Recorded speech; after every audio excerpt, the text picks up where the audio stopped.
தெய்வீக வல்லமையினால் ஆட்கொண்டு வழி நடத்தும். ஆவியானவரே, ஏதோ எதை பேச வேண்டும், என்ன சொல்ல வேண்டும் என்பதை நீர் அறிந்திருக்கின்றீர். உன் பிள்ளைகளுக்கு எது தேவை என்பதை நீர் அறிந்திருக்கின்றீர். அவர்களுக்கு தேவையான மன்னாவை இது அந்த வேளையிலே நீர் கொடுப்பதற்காக நான் நமக்கு நன்றி செலுத்துகிறேன். 5 அப்பங்களையும் 2 மீன்களை 5000 பேருக்கு பகிர்ந்து கொடுத்தவர் நீர். உமது வல்லமையாலே அது முடிந்தது. இது ஒவ்வொருவரும் அவர்களுக்கு ஏற்ப ஆண்டவரை நீர் இதனை பகிர்ந்து கொடுப்பதற்காக நன்றி செலுத்துகிறோம். தொடர்ந்து எங்களை வழிநடத்தும். உமது தெய்வீக கிருபைக்குள்ளாக மூடி ஆட்கொண்டு வழிநடத்தும்படியாய் எங்கள் ஆண்டவர் மீட்பெருமான இயேசுவின் நாமத்தினாலே செபிக்கிறோம், ஜெயம் எடுக்கிறோம். ஜீவன நல்ல பிதாவே, ஆமென். Praise the Lord. Praise the Lord. Hallelujah. Hallelujah. Okay. நீங்க இடையில உங்க மியூட் பண்ணிட்டு பேசும்பொழுது அன்மியூட் பண்ணீங்கன்னா எனக்கு அக்சஸ் இல்லை. பட் நீங்க மியூட் பண்ணிட்டு அது தேவைப்படும் போது அன்மியூட் பண்ணி பேசிட்டு அப்புறம் மியூட் பண்ணீங்க. Praise the Lord. ஓகே. லூக்கா எழுதின செய்தி அதிகாரம் 16 இறைவார்த்தை 9 எடுக்கலாமா? எடுத்தவங்க படிக்கலாம், சரியா?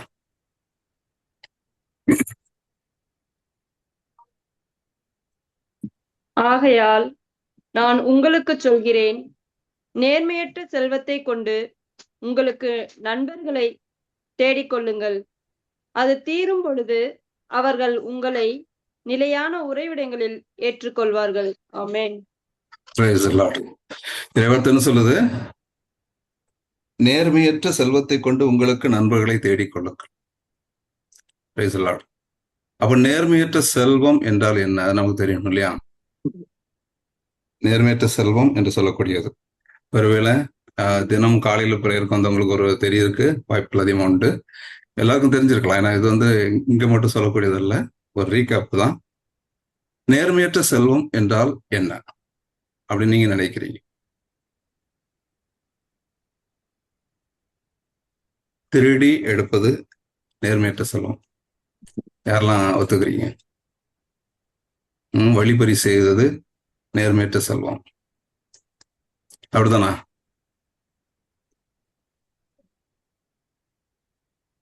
யாரும் ஒண்ணு சொல்ல மாட்டேங்கிறீங்க. ரொம்ப நாளா அந்த டவுட் இருக்கு பிரதர், எது நேர்மையற்ற செல்வம்ங்கிற டவுட் இருக்கு பிரதர். ரொம்ப நாளா டவுட் இருக்குது, நேர்மையற்ற செல்வம் எது அப்படின்னு சொல்லி டவுட் இருக்குது. Price the Lord. ஓகே, அடுத்தானா? இன்னைக்கு நம்ம நினைச்சிட்டு இருக்கிறோம், ஒருவர் தவறு செய்து வஞ்சித்து பறிப்பது அல்லது ஏமாற்றி எடுப்பது அல்லது திருடுவது அல்லது என்ன சொல்றது கொள்ளையடிப்பது, இப்படிப்பட்ட காரியங்கள், அதாவது ஏமாற்றி கடவுளின் கட்டளைக்கு விரோதமாக சம்பாதிக்கக்கூடியது, இந்த உலகத்தை சார்ந்தது. அது என்ன சொல்றோம்? நம்ம நேர்மையற்ற செல்வம் என்று நினைத்து கொண்டிருக்கிறோம். Price the Lord. ஓகேயா? இதுதான் இன்னைக்கு உலகம் நமக்கு கற்றுக் கொடுப்பது நேர்மையற்ற செல்வம். இது இந்த உலகத்தின் பார்வையில் உலகத்தின் கட்டுப்பாட்டு, அதாவது விதிகளுக்கு உட்பட்டு மேபி அது நேர்மையற்ற செல்வமாக இருக்கலாம். பட் கடவுளுடைய விதிக்கு உட்பட்டு, விண்ணகத்துக்கு உட்பட்டது நேர்மையற்ற செல்வம் என்றால் என்ன? ஓகே, முதலா இந்த செல்வம் எங்க உருவாக்கப்பட்டது? அந்த பணம் எங்க உருவாக்கப்பட்டது?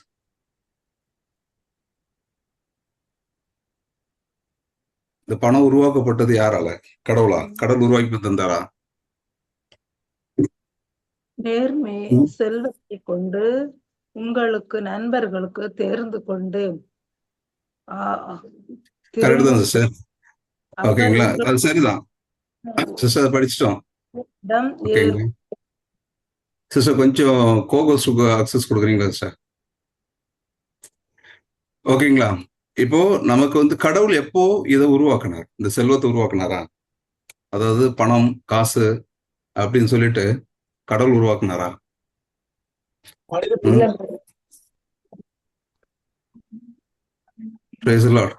ஓகேயா? கடவுள் உருவாக்குகின்ற பொழுது, மனிதனை படைத்து இந்த மனிதன் உலகத்தை ஆளுகை செய்கின்ற சொல்கின்ற பொழுது, அவன் மண்ணில் இருக்கக்கூடிய எல்லாவற்றையும் எடுத்து உணவாகவும் எடுத்துக்கொள்ளக்கூடிய, அது இயற்கை சார்ந்து வாழக்கூடியதாக இருக்க செய்தார் இல்லையா? ஆனால் நாட்கள் போக போக மக்கள், ஜனத்தகள், நாடுகள் உருவாக்கப்படுகின்ற பொழுது ஒவ்வொரு தேசங்களிலும் ஒவ்வொரு வகையான பொருட்கள் அவர்கள் சாகுபடி செய்கின்ற பொழுது அதை பண்ட மாற்று முறைன்னு சொல்லிட்டு பழைய காலங்கள்ல நீங்க கேள்விப்பட்டிருக்கலாம் இல்லையா? பண்ட மாற்று முறை. நான் நெல்லு கொடுத்து அங்கிருந்து கோதுமை வாங்கிக்கலாம். சிஸ்டர் கொஞ்சம் கோவஸ் கொடுங்க சிஸ்டர். Praise the Lord. ஓகேங்களா? பண்ட மாற்று முறை அப்படின்னு சொல்லி 14 சிஸ்டர் கொஞ்சம் மியூட் பண்ணிக்கிறீங்களா ப்ளீஸ்?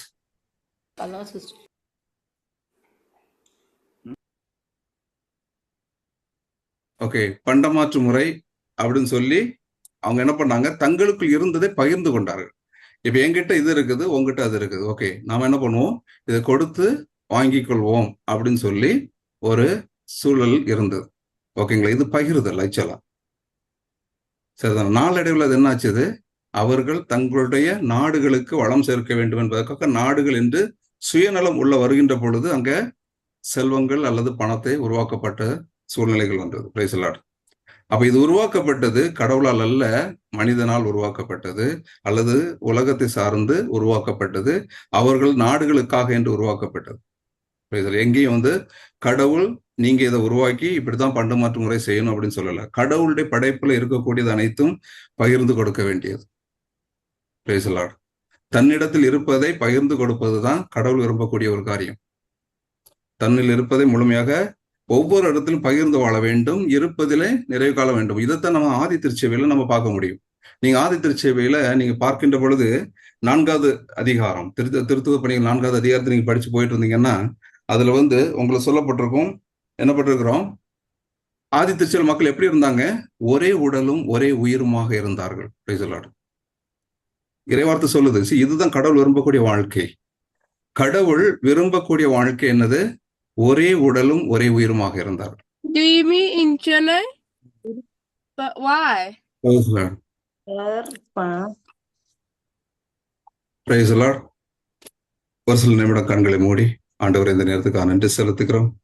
தேவி கிருபைகளாக ஆண்டவரை ஒப்புக் கொடுக்கிறோம். ஆண்டவரை இது வந்து வேளையில் ஆண்டவரை இது டிஸ்ட்ராக்ஷன் கொண்டு வரக்கூடிய எல்லாத்தையும் சக்தி இயேசு கிறிஸ்து நாமத்தினால கடிந்து புறப்படுத்துகிறேன். உமது தெய்வீக அன்பால் நிரப்பும்படியை செபிக்கிறோம். உமது வார்த்தையின் வல்லமை ஆண்டவர் எங்களை வெளிப்படும்படியாக உங்க தெய்வீக அன்பால் நிரப்பும்படியை செபிக்கிறோம். இயேசு கிறிஸ்து நாமத்தினால செபிக்கிறோம், ஜெயம் எடுக்கிறோம். ஜெயம்ல பிதாவே, amen. Praise the Lord. Sister கொஞ்சம் கோஹோஸ்ட் கொடுங்க சிஸ்டர், கைதா சிஸ்டர். Praise the Lord. ஓகேங்களா, தேங்க்யூ சிஸ்டர்.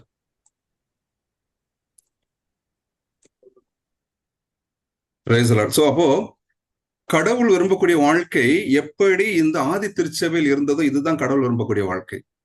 நீங்க தொடக்கத்துல பார்க்கும்போது கூட பாபேல் கோபுரத்தை அவர்கள் கட்டுகின்ற பொழுது அவர்கள் எடுத்த முடிவும் அதுதான்.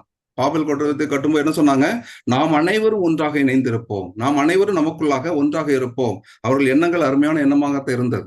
நாங்கள் அனைவரும் ஒருமையாக இருந்து ஒரே குடும்பமாக நாம் இந்த இடத்தில் இருப்போம். அதை நிரூபிப்பதற்காக, அதை என்பிப்பதற்காக, அதை வெளிப்படுத்துவதற்காக நாம் ஒரு கோபுரத்தை உருவாக்குவோம் என்று சொல்லி அவர்கள் உருவாக்கின பொழுது அவர்களுக்குள்ளாக சுயநலம் கடந்து வந்தது, மேட்டின்மையான எண்ணங்கள் கடந்து வருகின்ற பொழுதுதான் அங்கே குழப்பங்களை உண்டு பண்ணுகின்றார் ஆண்டவர். Praise the Lord.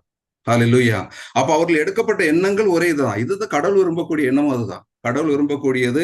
நாம் அனைவரும் ஒரே குடும்பமாக, ஒரே உயிருமாக, ஒரே உடலுமாக இருக்க வேண்டும்.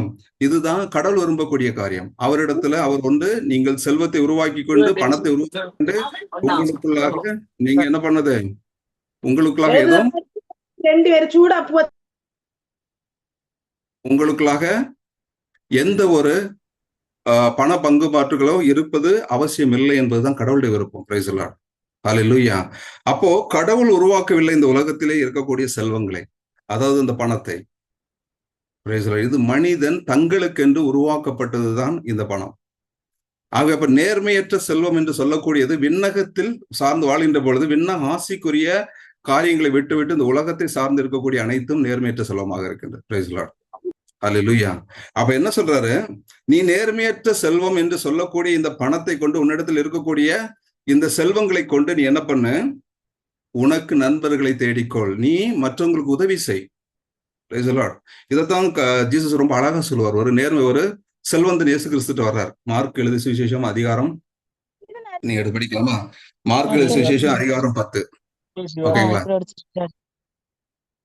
மார்க் எழுதிய சுவிசேஷம் அதிகாரம் 10வது இறைவார்த்தை நீங்க அந்த 10ல நீங்க பார்க்கின்ற பொழுது ஒரு செல்வந்தன் இயேசு கிறிஸ்து வந்து அணுகிறார். என்ன கேட்கிறாரு, நீங்க படித்தீங்கன்னா 17ல இருந்து படிக்கின்ற பொழுது, அப்போ நல்ல போதகரை நிலை வாழ்வை கொண்டிருக்க வேண்டும் என்றால் நான் என்ன செய்ய வேண்டும்? அவர் சொல்லக்கூடிய ஒரு காரியம், நல்ல போதகரை நான் நிலை வாழ்வை பெற்றுக்கொள்ள வேண்டும் என்றால் நான் என்ன செய்ய வேண்டும் அப்படின்னு கேட்கிறார். அதற்கு அவர் சொல்லக்கூடிய இயேசு கிறிஸ்து என்ன சொல்றாரு, நீ ஏன் என்ன நல்லவர்னு சொல்றீர் அதெல்லாம் விட்டுருவோம். ஓகே, இப்ப அதெல்லாம் போக முடியாது. நீ ஏன் என்ன நல்லவர்னு சொல்லுகிறீர் அப்படின்னு சொல்லிட்டு பின்னால் சொல்லுவாரு. அடுத்து என்ன சொல்றாரு? அதுக்கு மேல பிரதர், மேல உள்ளது. இயேசு புறப்பட்டு சென்று கொண்டிருந்த அந்த வசனம் வந்து 19 படிங்க. உமக்கு கட்டளைகள் தெரியும் அல்லவா? 19 உமக்கு கட்டளைகள் தெரியும் அல்லவா? இப்ப பாருங்க, இப்ப இதுல கட்டளைகள் கொடுக்கிறார். எத்தனை கட்டளை கொடுக்கிறாரு அப்படியே பாருங்க பிரதர், அங்க வச்சிருக்கிறாங்க, அழகா உங்களுக்கு பார்க்க முடியும். எத்தனை கட்டளை இருக்குது வரிசை எண்ணீங்கன்னா 6 கட்டளை இருக்கு, அப்படித்தானே? எத்தனை பேர் 6 கட்டளை இருக்குறீங்க? எத்தனை அதுக்கு மேலேயோ கீழே இருக்குறீங்க? எல்லாருமே 6 தான் சொல்றீங்க இல்லையா? ஓகே, எல்லாருமே இதுல சொல்றது 6 கட்டளை. நான் சொல்றது இதுல 7 கட்டளை இருக்குன்னு சொல்றேன்.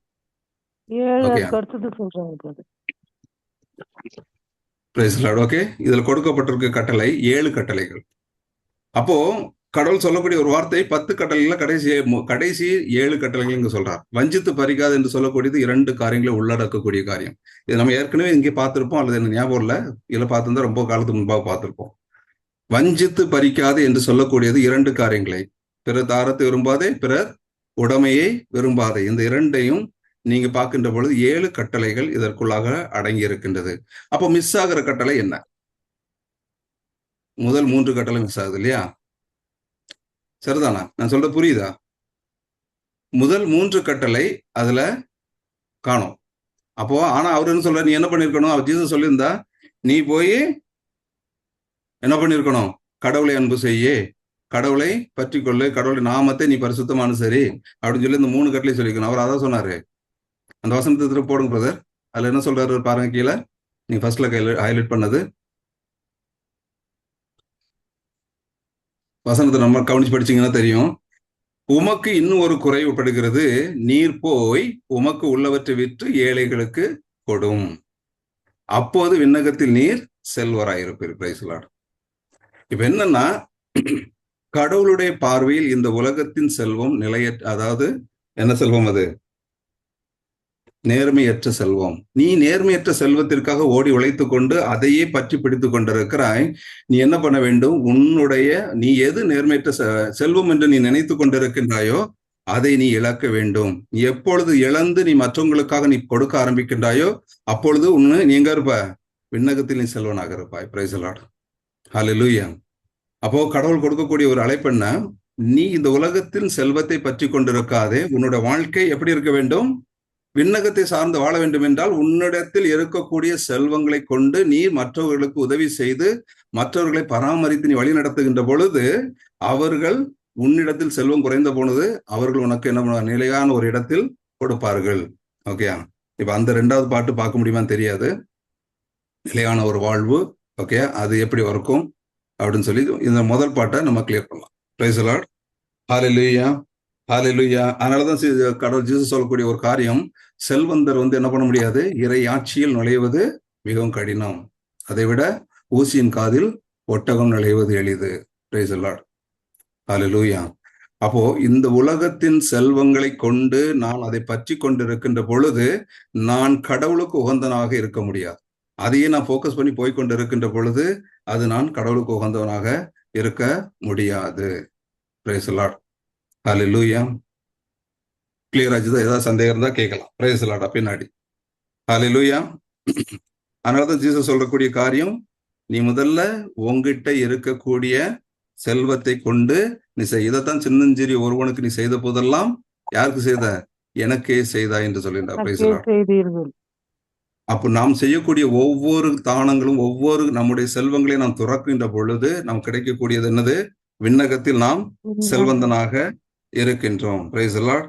ஹல்லேலூயா. அதனால லூக்கா 12:34 சொல்லுவாரு, உங்கள் செல்வம் எங்கே இருக்கின்றதோ அங்கே உங்கள் உள்ளமும் இருக்கும். அப்ப இந்த நிலையற்ற செல்வத்தை கொண்டு நேர்மையற்ற செல்வத்திலே உங்கள் போக்கஸ் இருந்து கொண்டு இருக்கும் என்றால் நாம் இந்த உலகத்திலேயே இருந்து கொண்டே இருப்போம். கடவுளை அறிந்து கொள்வதற்கு முற்பட முடியாது. Praise the Lord. கடவுளை குறித்து நம்மால் அறிந்து கொள்ள முடியாது. Praise the Lord. Hallelujah, hallelujah. அதனாலதான் செல்வத்தை குறித்து நிறைய சொல்லுவாரு. நீ இங்க சேர்த்து வச்சீங்கன்னா என்ன போகும்? பூச்சியும் துரும்பு அழிந்து விடும், மாறாக நீ விண்ணகத்தை சேர்த்து வச்சா அங்க என்ன ஆகும்? அங்க எதுவுமே அழிக்காது. நிறைய காரியங்களை சொல்லிட்டு வர்றார். செல்வங்களை குறிச்சு நீங்க பாத்தீங்கன்னா நிறைய வார்த்தைகள் உங்களுக்கு பார்க்க முடியும். Price the Lord. நீங்க விதைப்போர் உதவி பார்த்தீங்க இல்லையா? விதைப்போர் உமையில ஒரு விதை முட்செடியில் விழுந்த விதை குறித்து பேசும் பொழுது அதுல ஒரு வார்த்தை இருக்குது. எடுத்து படிக்கலாமா? லூக்கா 8வது அதிகாரம் 14வது இறை வார்த்தை. லூக்கா 8வது அதிகாரம் இறை வார்த்தை 14. அதுல ஒன்று சொல்லப்பட்டிருக்கிறது, முட்செடியில் விழுந்த விதைகள் விதை எப்படிப்பட்டது? அந்த வார்த்தையை கேட்டும் எப்படிப்பட்டவர்களாக இருக்கிறாங்க? கவலை, அடுத்த காரியம் சொல்லுவாரு, செல்வம். செல்வம் போதும் சார். அதுல பாருங்க, ஒரு பாட்டு என்னது தெரியுங்களா? ஒரு பாட்டு செல்வம். கிளியரா சொல்றார். இந்த உலகத்தின் செல்வத்தின் மீது நாம் நாட்டம் வைத்துக்கொண்டு அதை நோக்கி ஓடிக்கொண்டிருந்தோம் என்றால் நமக்கு என்ன இல்லை? நமக்குள்ளாக விதைக்கப்படக்கூடிய விதைகள் எல்லாம் என்னாவது அழிந்து போகின்றது. Praise the Lord. ஹல்லேலூயா. அப்போ செல்வம், இந்த உலகத்தில் நாம் செல்வம் என்று நினைத்து கொண்டிருக்கின்றது எப்படிப்பட்டதாக இருக்கிறது? நேர்மையற்ற செல்வமாக இருக்கின்றது. Praise the Lord. அந்த நேர்மையற்ற செல்வத்தையே நேர்மையற்ற முறையில பயன்படுத்துறது, அது இந்த உலகத்தின் விதிப்படி அவங்களுக்கு கொடுக்கக்கூடியது. அது வேற. ஓகேங்களா? கடவுளுடைய பார்வையில் கடவுள் விரும்பக்கூடிய வாழ்க்கை எவ்வாறு ஆதி திருச்சபையில மக்கள் ஒரே உடலும் ஒரே உயிருமாக இருந்து தங்களுக்குள்ளாக இருந்ததை பகிர்ந்து கொண்டார்கள். அந்த வார்த்தை நீங்க எடுத்து படிச்சீங்கன்னா தெரியும். 4வது இதுல 4:32 நீங்க படிக்கும்போது 34வது வசனம் படிச்சீங்கன்னா 32, 34 அதை படிச்சு பாத்தீங்கன்னா ரொம்ப அழகா போட்டிருக்கோம். அவங்க எல்லாம் ஒரே உள்ளமும் ஒரே உயிருமாக இருந்தார்கள். அவர் உடைமைகள் நீங்க அதை படிக்கலாமா? நம்பிக்கை கொண்ட மக்கள் உள்ளமும் ஒரே உயிருமாய் இருந்தனர். அவரும் தமது உடைமைகளை தம்முடையதாக கருதவில்லை. எல்லாம் அவர்களுக்கு பொதுவாய் இருந்தது. ஆமென். அடுத்த வசனம். திருத்தூதர் எல்லாம் அவர்களுக்கு பொதுவாய் இருந்தது. திருத்தூதர் அனைவரும் ஆண்டவர் இயேசு உயிர்த்தெழுந்தார் என மிகுந்த வல்லமையோடு அதுல ஒரு வகை தேவையில் உழல்வோர் யாரும் இல்லை. 34வது வசனம் இருக்குதா? அதுல அவரும் காணப்படவில்லை. நிலபுலன்களை அல்லது அவற்றை விற்று அந்த தொகை திருத்தொண்டர்கள் காலடியில் வைப்பார். அது அவரவர் இதுதான் கடவுள் விரும்பக்கூடியது. எதுக்காக? இந்த உலகத்தின்படி வாழ்வதற்காக அவர்கள் இருக்கக்கூடியது. ஆனா கடவுளுடைய பார்வையில் அவர்கள் அனைவரும் எப்படியா இருக்கிறாங்க? ஒரே உடலும் ஒரே உள்ளமுமாக இருந்து தங்களுக்குள்ள எல்லாவற்றையும் தங்களுக்குள்ள பகிர்ந்து கொண்டு அவர்கள் ஒரே நிலையில் இருக்கிறாங்க. அதனாலதான் ஆதி திருச்சபையில் பாருங்க, அவர்கள் இருப்பதற்கு கூட இடம் கிடையாது, எல்லாம் ஓடி ஒளிஞ்சாங்க. அந்த காலகட்டத்துல நீங்க பாத்தீங்கன்னா நீர் அரசனுடைய காலகட்டத்துல அங்கே நடந்த அவங்க கொடுமையினால் ஒவ்வொருவரும் ஓடி ஒளிந்து அங்கங்கே இருந்தாலும் அவர்கள் இந்த உலகத்தின் சொத்துக்காக அவங்க ஓடி போகல. அவர்கள் கடவுளை பற்றி கொள்ள வேண்டும், இயேசு கிறிஸ்து சாட்சியாக நிற்க வேண்டும், அவருக்கு சாட்சியாக மறிக்க வேண்டும். இதுலதான் அவங்க பயங்கரமான ரொம்ப ஆர்வம் கொண்டிருந்தாங்க. Praise the Lord. அவங்க எண்ணம் முழுவதுமாக யாரை குறித்திருந்தது? இயேசு கிறிஸ்துவை பற்றி தான் இருந்தது. கிறிஸ்துவை போல் நாங்க வாழ வேண்டும் என்ற மனநிலை மட்டுமே அவர்களுக்கு இருந்தபடினால இந்த உலகத்தை சார்ந்த எந்த ஒரு காரியத்திற்கும் அவர்கள் முக்கியத்துவம் கொடுக்கவில்லை. எல்லாவற்றையும் துறந்தவர்களாக இருந்தார்கள். Praise the Lord. Hallelujah, hallelujah. அப்போ நம்மிடத்துல கொடுக்கப்படக்கூடிய ஒவ்வொன்றுக்கும் கடவுள் என்ன பண்ணுகிறார்? பிரதிபலன் கொடுக்கிறார். நம்மிடத்துல கொடுக்கப்படக்கூடிய ஒவ்வொரு காரியங்களுக்கும் கடவுள் பிரதிபலன் கொடுக்கிறார். இறைவார்த்தை சொல்லுகின்றது மத்தேயு 7:2 என்ன சொல்லப்படுகின்றது? நீங்கள் எந்த அளவையால் அளக்கிறீர்களோ அதே அளவையால் உங்களுக்கு என்ன பண்ணப்படும்? கொடுக்கப்படும். Price the Lord. நீங்க எந்த அளவுக்கு நீங்க உங்களை திறந்து கொடுக்கிறீர்களோ அதே அளவுக்கு உங்களுக்கு இம்மையிலும் மறுமையிலும் உண்டு. Price the Lord. இம்மையிலும் மறுமையிலும் உண்டு. இது சாதாரண காரியமா? இப்படி செய்ய முடியுமா? இந்த மாதிரி ஒரு காரியத்தை நம்மளால செய்ய முடியுமா? முடியுமா? புனிதர்கள் எல்லாம் அப்படி பண்ணிருக்காங்கல்ல பிரதர்? புனிதர்கள் பண்ணியிருக்கிறாங்க. Very good. இப்ப இன்னைக்கு நம்மளால பண்ண முடியுமா? அவங்க ஏன் பண்ணாங்க? நம்மளால முடியும்ல. நம்மளால முடியணும், அப்படித்தானே? நம்மளால முடியணும். ஆனா என்னன்னா இன்னைக்கு சூழ்நிலையில என்னால முடியல. ஏன்? எனக்கு இந்த உலகம் தரக்கூடிய மேன்மைகள் வேண்டும். இந்த உலகம் தரக்கூடிய எல்லா சூழ்நிலைகளிலும் நான் இன்பம் காண வேண்டும். இதுவும் எனக்கு வேணும். அதே நேரத்துல ஜீசஸும் எனக்கு வேணும். Price the Lord. ஜீசஸும் வேணும், எனக்கு இதுவும் வேணும். அப்போ 2 பக்கமும் கால் வச்சுட்டு எனக்கு இது வேணும் அதுன்னு சொன்னோம்னா ஒண்ணும் நடக்காது. நம்மளால அந்த நிலையில போக முடியாது. ஏதோ ஒரு பக்கத்தை விட்டாகணும். புனித சின்னப்பர் ரொம்ப அழகா சொல்லுவார். எது ஒப்பற்ற செல்வம்னு அழகா சொல்றா தெரியுமா? புனித சின்னப்பர் சொல்லக்கூடிய ஒரு வார்த்தையை எடுத்து படிக்கலாமா? பிலிப்பியர் 3வது அதிகாரம் 8வது இறை வார்த்தை. பிலிப்பியர் 3வது அதிகாரம் இறை வார்த்தை 8.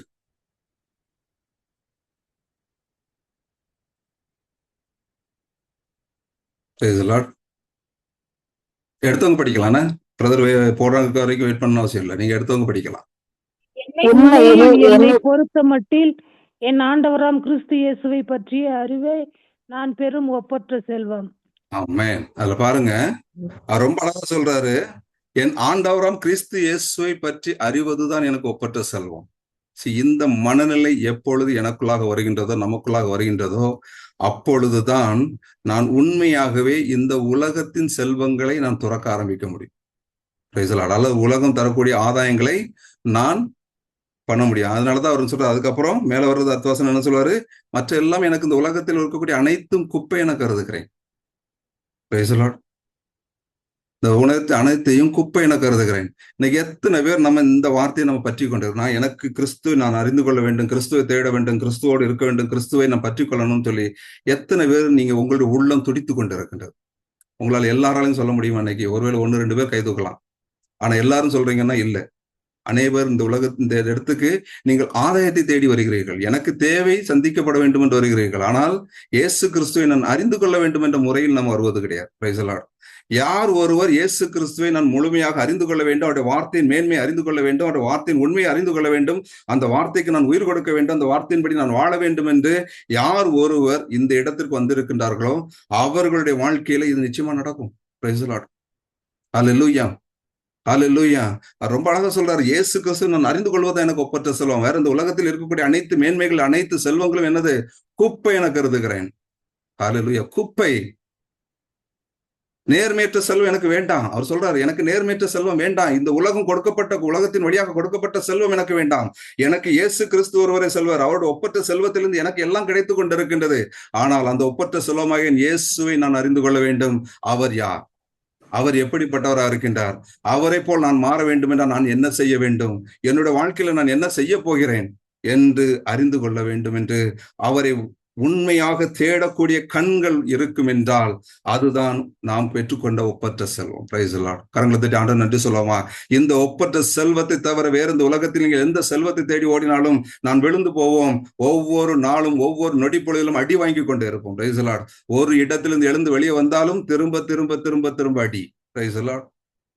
என் இயேசு கிறிஸ்துவை எங்களுடைய வாழ்க்கையில ஒப்பற்ற செல்வமாக யார் ஒருவர் ஏற்றுக்கொள்ளவில்லையோ அவர்கள் திரும்ப திரும்ப விழுந்து கொண்டிருப்பார்கள். Price the Lord. அதனாலதான் அந்த இயேசுவை நான் அறிந்து கொள்ள வேண்டும் என்றால், அந்த இயேசுவை நான் பற்றி கொள்ள வேண்டும் என்றால் என்னுடைய வாழ்க்கையில் நான் எப்பொழுதும் இறை வார்த்தையை நான் படிக்கின்றவனாக இருக்க வேண்டும், அதை தியானிக்கின்றவனாக இருக்க வேண்டும், அதன் மேல் ஆர்வம் உள்ளவனாக இருக்க வேண்டும், அதில் கேள்விகளை எழுப்பி கொண்டிருக்க வேண்டும். Praise the Lord. எத்தனை பேர் நீங்க இன்னைக்கு இறை வார்த்தை படிச்சுட்டு கேள்வி படிக்கிறது பெரிய விஷயம், படிச்சுட்டு கேள்வி வேறையா? எத்தனை பேர் நீங்க டவுட் கேட்கறீங்க? எத்தனை பேரால கேட்க முடியுது? எத்தனை பேர் வச்சுட்டு நோட் பண்ணி வச்சு எனக்கு இதுல சந்தேகம் இருக்குது, இந்த மாதிரி ஒரு காரியத்தை ஜீசஸ் சொல்லியிருக்கிறாரு, இது என்னது அப்படின்னு சொல்லி எத்தனை பேரால் நம்மளால கேட்க முடியுது? Price the Lord. இல்ல, இன்னைக்கு விரல் விட்டு எண்ணக்கூடிய நிலையில தான் நாம் அப்படி இருக்கின்றோம். இறை வார்த்தை ஆர்வமாக நீங்க படிக்க ஆரம்பிக்க இந்த உலகத்தில் இருக்கக்கூடிய செல்வத்தின் எல்லாம் வெட்டு போகும். இயேசு கிறிஸ்து எங்கேயா போயிட்டா? இயேசு கிறிஸ்து என்ன பண்ணாரு? அவருக்கு வரி கட்ட வேண்டி இருந்தது இல்லையா? வரி கட்டணும்னு சொல்லி போனார். பேதுரு முந்திரி கொட்ட மாதிரி அங்க கேட்ட உடனே, எப்பா உங்க போதகர் வரி கட்டுறாரான்னு சொன்னா ஆமா அப்படின்ட்டார். என்ன சொல்லிட்டு வந்துட்டாரு? ஆமா அப்படின்னு சொல்லிட்டு வந்துட்டார். அங்க போனா கட்டல இல்லையா? ஜீசஸ் அங்க பாத்துட்டு இருக்கிறாரு. ஏன் அப்படி சொல்லிட்டு வந்தா? சரி வா சொல்லிட்டு வந்தால உள்ள கால் எடுத்து வச்சோன்னு சொன்னாரு, நீ முதல்ல போய் வலைய போடு, தூண்டில போடு, ஒரு நாணயம் கிடைக்கும், உனக்கு எனக்கு சேர்த்து கட்டிட்டு வந்துருந்தாரு. இவர் சொல்லவே இல்லைங்க ஆண்டவர் நான் இப்படி சொன்னேன்னு சொன்னாரா? நீ நல்லா படிச்சு பாருங்க, அது தெரியாது. ஓகேங்களா? அவர் சொல்லல. ஆனா ஜீசஸ் அவருக்கு தெரியும். அவரு சொல்லிட்டு வந்தாரு, சொன்ன வாக்கு நிறைவேற்றப்பட வேண்டும். Praise the Lord. ஹல்லேலூயா. அப்போ இந்த செல்வங்கள் எப்படி வேணுமென்றாலும் கடவுளால் கொடுக்க முடியும். நமக்கு வரக்கூடிய செல்வங்கள் எந்த நிலையில் இருக்கின்ற பொழுது எப்படிப்பட்ட நிலையிலும் கடவுளால் கொடுக்க முடியும். இதுதான் ஒப்பற்ற செல்வத்திலிருந்து வரக்கூடியது. ஹல்லேலூயா.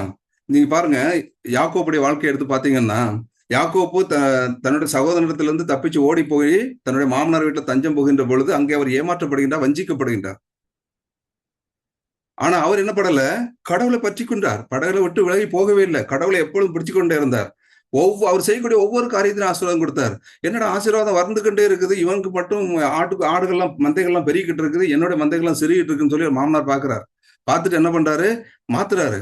புள்ளி ஆடுகள், வெள்ளாடுகள், எல்லாத்தையும் கருப்பாடுகள் எல்லாம் நீங்க படிச்சு பாருங்க. உங்களுக்கு இப்ப நான் சொல்றதுக்கு நேரம் இல்லை, ஓகேங்களா? எல்லாத்தையும் மாத்திட்டு இருக்கிற, மாத்தி அப்படி போனா இப்படி. ஆனா கடவுள் என்ன பண்றாரு, எதெல்லாம் புள்ளி உள்ள குட்டிகளை ஈன்றுகிறதோ அது இந்த டைம் எனக்குன்னு சொல்லிட்டு இருப்பாரு. அடுத்து சொல்லுவாரு, இல்ல இல்ல அதெல்லாம் நீ உனக்கு எடுத்துக்காம பாரு, அதுக்கு போட்டு போடுறது பார்த்து. அப்போ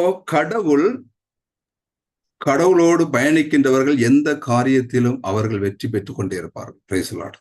ஹல்லேலூயா, ஹல்லேலூயா. அப்ப இந்த உலகத்தை சார்ந்துள்ள செல்வங்களை நீங்கள் தேடி வந்திருப்பீர்கள் என்றால், இந்த உலகத்தின் ஆசீர்வாதத்துக்காக இந்த இடத்துல வந்திருப்பீர்கள் என்றால், இன்று உங்கள் மனநிலை புதுப்பிக்கப்பட வேண்டும். என்னுடைய ஒப்பற்ற செல்வம் யாரு? இயேசு கிறிஸ்து. ஹல்லேலூயா, ஹல்லேலூயா. நீங்க பாருங்க, இன்னொரு வசனம், அருமையான வசனம் இருக்குது. ஓகே, எபிரேயர் 11வது அதிகாரம் 24 26 வரைக்கும் படிக்கலாமா? எபிரேயர் 11வது அதிகாரம் 24 26 வரைக்கும். சரி, நம்ம புதிய ஏற்பாட்டுல தான் நம்ம இயேசு கிறிஸ்துன்னு சொல்லிட்டு இருக்கிறோம். அங்க பாருங்க, ஒருத்தர் பாவத்தில் சிறிது காலம் இன்புறுவதை விட கடவுளுடைய மக்களோடு துன்புறுவதையே அவர் தேர்ந்து கொண்டார். ஏனெனில் மோசே பெரியவரான பின்பு பார்வோனுடைய மகளின் மகன் என அழைக்கப்பட மறுத்ததும் நம்பிக்கையினாலேதான். படிங்க, கரெக்ட் தான், படிங்க. பாவத்தில் சிறிது காலம் இன்புறுவதை விட கடவுளுடைய மக்களோடு சேர்ந்து துன்புறுவதையே அவர் தேர்ந்து கொண்டார். ஏனெனில்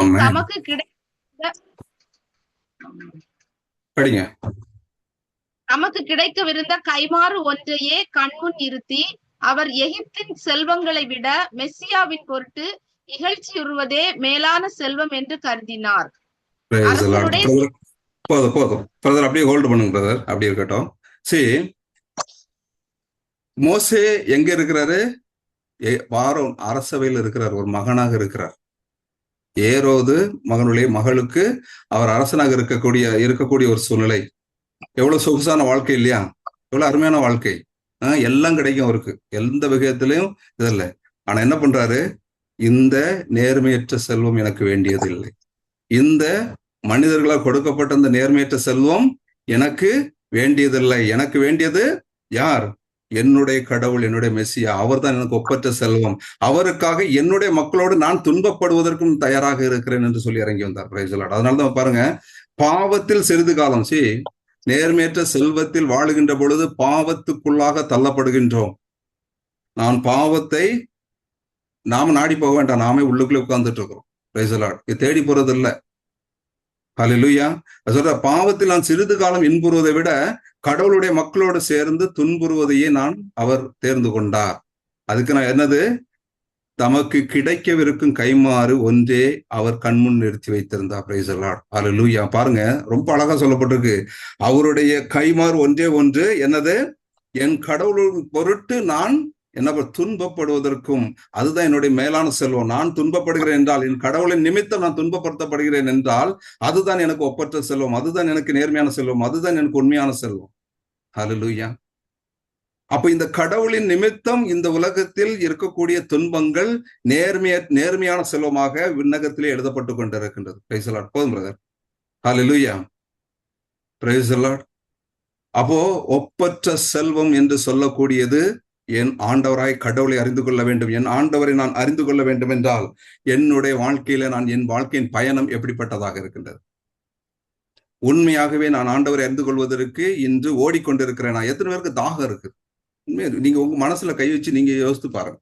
உண்மையாகவே எனக்கு கடவுள் மேல எனக்கு அவ்வளவு தாகம் இருக்குது அப்படின்னு சொல்லி எத்தனை பேரால் நான் சொல்ல முடியும்? எத்தனை பேரால் நமக்கு இன்னைக்கு கடவுள் மீது ஒரு பைத்தியம்னு சொல்லணும். அதுதான் உண்மையான இது, பைத்தியம்.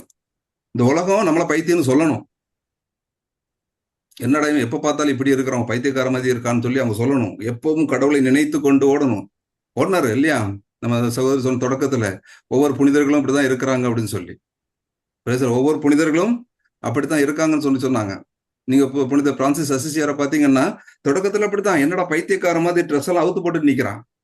உலகம் சொல்லிச்சு, உலகம் அவரை கை காட்டியது, இவன் என்ன பைத்தியக்காரனாக இருக்கிறான், ஒன்றும் அறியாதவனாக இருக்கான், எவ்வளவு பெரிய செல்வந்தனுடைய வீட்டில் பிறந்த இவன், இவனுக்கு இருக்கக்கூடிய வாழ்வுக்கு இவன் எல்லாவற்றையும் திறந்து விட்டு நிர்வாணமாக நிற்கிறான் என்று அவர் சொன்னார். எனக்கு இந்த அவமானங்களை மேலானது என் ஆண்டவர் ஒருவரை கரங்களை தட்டி ஆண்டவர் என்று சொல்லுவோம். ஹல்லேலூயா. இதுதான் உண்மையான தேடலுங்க, இதுதான் உண்மையான தேடலா இருக்கணும். அவர் ஆண்டவரை தேடினார். எனக்கு அது போதும், இது என்னுடைய வாழ்க்கைக்கு வேண்டாம், இந்த உலகம் தரக்கூடிய வாழ்க்கை வேண்டாம். அவர் தந்தை சொன்னார், நீ போட்டிருக்க ட்ரெஸ் என்னுடையது, எடுத்துக்குங்க, எனக்கு என் கடவுள் போதும், எனக்கு என் ஆண்டவர் போதும். அவர் என்னை அழைத்திருப்பது ஆலயத்தை கட்ட வேண்டும் என்று அழைத்திருக்கின்றார். அவர் சொன்ன ஆலயத்தை நான் கட்டுவதற்காக நான் என்னை திறக்கிறேன் என்று எத்தனை பேர் ஆண்டோடைய அழைப்புக்காக உங்களை திறப்பதற்கு ரெடியாக இருக்கிறீர்கள், ஆயத்தமாக இருக்கிறீர்கள்? நம் ஊழியம் என்று சொல்கிறோமே, எத்தனை பேர் நாம் இழப்பதற்கு தயாராக இருக்கோம்? நமக்குள்ளாக மேட்டின்மையான எண்ணங்கள் வேணும், நமக்குள்ள எனக்கு பெருமை வேணும், எனக்கு அது வேணும், நான் செய்வதுதான் இவ்வளவு நடந்துருச்சு, இதுக்கு எத்தனை பேர் ஓடிட்டு இருக்கிறோம்? அவர் சொல்றாரு, எனக்கு எதுவுமே வேண்டாம்ப்பா, எனக்கு சாப்பிட கூட வேண்டாம், எனக்கு ஆண்டவர் மட்டும் போதும், என்னோட வாழ்வு கொடுக்கக்கூடிய கடவுள் போதும், அவருடைய பாதம் போதும், அவரோடு நான் இருந்து கொள்வேன் என்று சொல்லி அவர் எடுக்கக்கூடிய ஒவ்வொரு முடிவிலும் அவர் ஏழ்மையை தேர்ந்தெடுத்து வந்து கொண்டிருந்தார். Price the Lord. தாழ்ச்சியை தேர்ந்தெடுத்து வந்து கொண்டிருந்தார். Hallelujah. Praise the Lord. Hallelujah. இன்னைக்கு என்னுடைய வாழ்க்கையில உண்மையிலே நான் ஒரு ஊழியம் எப்படி செய்து கொண்டிருக்கிறேன்? அவர் சொல்றாரு பாருங்க, அவர் சொல்றாரு, எனக்கு மெசையாவை மட்டுமே பற்றி கொள்ள வேண்டும், அதுதான் எனக்கு வேண்டும் என்று மோசே தன்னிடத்திலிருந்து எல்லா செல்வங்களையும் நிராகரித்து விட்டு தன்னை இந்த மக்களோடு இணைத்து கொண்டு நானும் துன்பப்படுவதற்கு தயார் என்று வந்தார். பார்த்தீங்களா? அதுதான் உண்மையான ஊழியம். இந்த மக்களோடு நானும் மக்களாக இருந்து நான் என்ன பண்ணணும்? இந்த மக்களோடு இருப்பேன். ஏனென்றால் அங்கே நான் ஆண்டவர் இயேசு கிறிஸ்துவை காண்கிறேன், அவர்களிலே நான் ஆண்டவர் இயேசு கிறிஸ்துவை காண்கிறேன், அவருக்காக என்னுடைய வாழ்க்கையை நான் துறப்பதற்கு தயாராக இருக்கிறேன், அவர் மட்டுமே என்னிலே இருக்கின்றார் என்று அந்த நம்பிக்கையில பயணிக்கின்ற பொழுது மட்டும்தான் உண்மையாகவே நாம் நம்முடைய இந்த உலக வாழ்க்கையிலிருந்து வெளிவர முடியும். Price the Lord. அப்போ கடவுள் மீது நம்பிக்கை இல்லை என்றால் இந்த உலகத்தில் இந்த இருக்கக்கூடிய செல்வங்களிலிருந்து வெளிவர முடியாது. நீங்க எந்த டாபிக்ல போனாலும், எந்த பக்கம் சுத்தி வந்தாலும் நம்பிக்கை இல்லாம ஒரு காரியத்தை நம்மளால செய்ய முடியாது.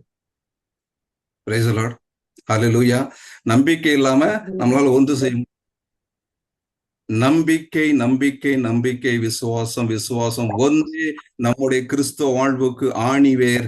அதை நான் எவ்வளவு உரம் போட்டு நான் வளர்த்து கொண்டிருக்கின்றேனோ, எவ்வளவு இறைவார்த்தை படித்துக் கொண்டதற்கு உரம் கொடுத்து வளர்த்து கொண்டிருக்கின்றேனோ, அவ்வளவு என்னுடைய வாழ்க்கையிலே நான் பரிசுத்தமாக்கப்படுகிறேன், அவ்வளவு நான் பரிசுத்தத்தோடு பேச ஆரம்பிக்கிறேன், அவ்வளவு நான் பரிசுத்தமாக என்னுடைய வாழ்க்கையின் பயணத்தில் ஒப்பற்ற செல்வத்தை நான் விண்ணகத்தில் சேர்த்து கொண்டிருக்கிறேன். ஆமென். ஹல்லேலூயா. கரங்களை தட்டி நன்றி சொல்லலாமா? இதுதான் உண்மையான வாழ்க்கை, இதுதான் கிறிஸ்தவ வாழ்க்கை, இதுதான் கடவுள் விரும்பக்கூடிய வாழ்க்கை.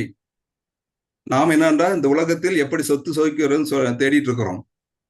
அவசியமா அது கடவுள் ஒரு பக்கம் தந்துட்டு இருப்பாரு, நீங்க கவலைப்பட வேண்டியதில்லை. நீங்க கொடுத்து பாருங்க, அந்த பக்கம் தந்துட்டே இருப்பார். Praise the Lord. ஹல்லேலூயா. நீங்கள் எந்த அளவையால் அளக்கிறீர்களோ அதே அளவையால் உங்களுக்கு அளக்கப்படும். நாளைய தினத்தை குறித்து நீங்கள் கவலை கொள்ளாதீர்கள்.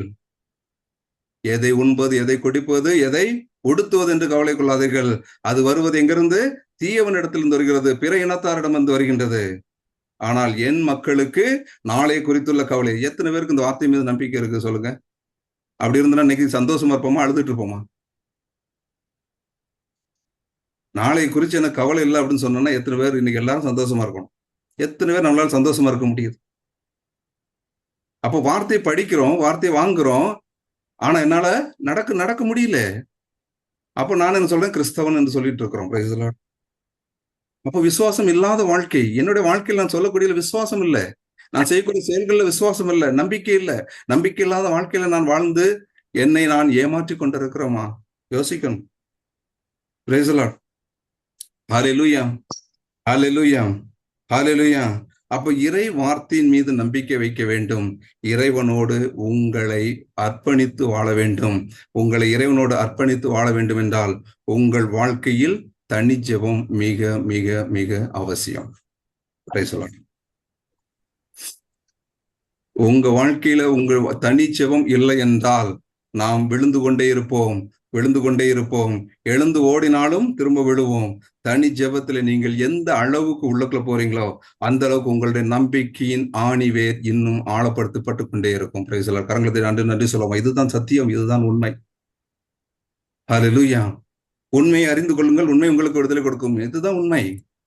நான் உண்மையை அறிந்து கொள்ளாதபடி இருக்கும் பொழுது என்னுடைய கண்கள் கட்டப்பட்டிருக்கின்றது. நான் வெளிப்பார்வையிலே வெளியிலே நான் நடக்கின்ற பொழுது ஐயோ இவர் சூப்பர், இருதயராஜா, ஐயோ பரிசு நான் சூப்பரான ஆளு. ஆனா இருதயராஜோட நிலைமை யாருக்கு தெரியும்? கடவுளுக்கு தெரியும். அந்தோ பரிதாபமான நிலை, அந்தோ பரிதாபமான நிலை என்று அவருக்கு தான் தெரியும். Praise the Lord. ஹல்லேலூயா. ஆனா வெளியே பார்வையில இருதய பிரச்சனை அவர் சூப்பரா மெசேஜ் கொடுப்பாராக்கும், அவரு பிரேயர் பண்ணுவாராக்கும், இவர் இது பண்ணுவாராக்கும். பண்ணி என்ன பண்றது? கடவுளுடைய வாழ்க்கையில அவருடைய வார்த்தைக்கு நான் செவி கொடுக்காத பொழுது, அந்த வார்த்தையை நான் கேட்டு அதை தியானிக்காத பொழுது, அந்த வார்த்தையில எனக்கு தாழ்ச்சி இல்லாத பொழுது, என்னுடைய வாழ்க்கையில நடக்கக்கூடிய சம்பவங்களில பொறுமை இல்லாத பொழுது, நான் எப்படி என் வாழ்க்கையில கிறிஸ்தவனாக வாழ்ந்து கொண்டிருக்கிறேன்? Praise the Lord. ஹல்லேலூயா. யோசிக்கணும். இன்னைக்கு நம்ம ஒவ்வொருத்தரும் யோசிக்கணும். உண்மையாகவே நான் ஒரு ஊழியம் செய்கிறேனா, அல்லது உண்மையாகவே நான் இருக்கக்கூடிய என்னுடைய இல்லத்திலே நான் ஒரு ஊழியம் செய்து கொண்டிருக்கிறேனா? Price the Lord. ஹல்லேலூயா.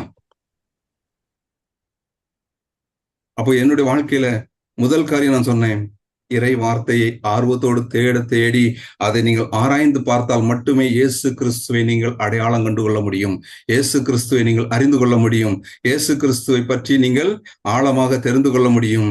அவரோடு நீங்கள் இன்னும் பேசுகின்ற பொழுது அவருடைய குணாதிசயங்களை தெரிந்து கொள்வீர்கள். உங்கள் வாழ்க்கையில் அந்த குணாதிசயங்கள் வெளிப்படும். ஆமென். ஹல்லேலூயா. இதுதான் சத்தியம். அப்ப என்னோட வாழ்க்கையில நான் குணாதிசயங்களை அறிந்து கொள்ள வேண்டும். அது என்னுடைய வாழ்க்கையில பிரதிபலிக்க வேண்டும் என்றால், நான் ஆண்டவரே நான் உமது சாயலாக இருக்கிறேன், உமது இயல்பாக எனக்குள்ளாக இருக்கிறேன்னு சொல்றதுல வரல. அவரோடு நான் இணைந்து இருந்து, ஆண்டவரே நான் உமது சாயல்ல இருக்கும் என்றால் நான் உம்மோடு பேச வேண்டும், உம் குரல் எனக்கு கேட்க வேண்டும். நான் உமது சாயல்ல இருக்கிறேன் என்றா சண்டை போடுங்க, அவர்கிட்ட போய் உட்கார்ந்து பிரேயர்ல நீங்க சண்டை போடுங்க. ஆண்டவர் நான் உமது சாயலாக இருக்கிறேன் என்றால் உமது குரல் எனக்கு கேட்க வேண்டும். நீங்க ஏன் என்கிட்ட பேச மாட்டேங்கிறீங்க? உம்மை நான் காண வேண்டும். எனக்கு இந்த வார்த்தைக்கு அர்த்தம் புரியலன்னு எனக்கு சொல்லி தரணும். உட்கார்ந்து எத்தனை பேர் கேட்கிறோம்? சண்டை போடுங்க. தனி ஜெபத்தில் போய் சண்டை போடுங்க, அவர்கிட்ட போய் உரிமையா சண்டை போடுங்க. நீங்க தான் சொன்னீங்க உங்களுடைய இயல்பு எனக்கு தந்திருக்குன்னு சொல்லி, உங்களை போல மாறணும்னு சொல்லி தானே வந்தீங்க. அப்படி என்றால் நான் என்ன பண்ணிட்டு இருக்கிறேன்? Price the Lord. Hallelujah. Hallelujah. Jesus உரிமையா சண்டை போடலாம் தெரியுமா? ஜீசஸ் உரிமையா சண்டை போடலாம். ஒரு சகோதரி விட்டு பேசிட்டு இருக்கும்போது சொன்னாங்க, நான் அவரை தாடியை பிடிச்சிட்டு கண்ணத்தெல்லாம் அடிப்பேன் அப்படின்னா. Price the Lord. இதெல்லாம் கேட்கறதுக்கு நமக்கு சிரிப்பா தெரியும், ஆனா அது சத்தியம், அதுதான் உண்மை. ஜீசஸ் போய் உட்காந்து சண்டை போடணும். எப்படிப்பட்ட காரியத்துக்கு?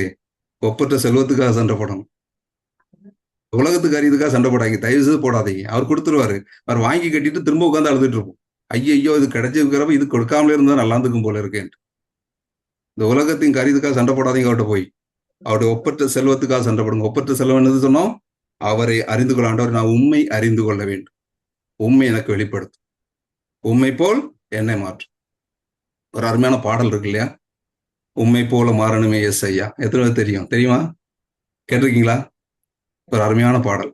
உம்மை போல மாறணுமே ஏசையா, நான் உம்மை போல மாறணுமே, உம்மை போல மாற்றிடுமே ஏசையா, என்னை உம்மை போல மாற்றிடுமே,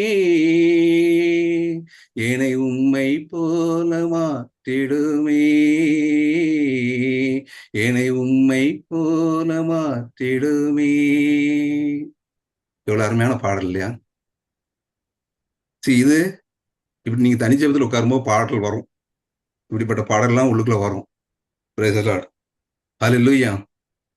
ஹல்லேலூயா. தெரியுதுங்களா?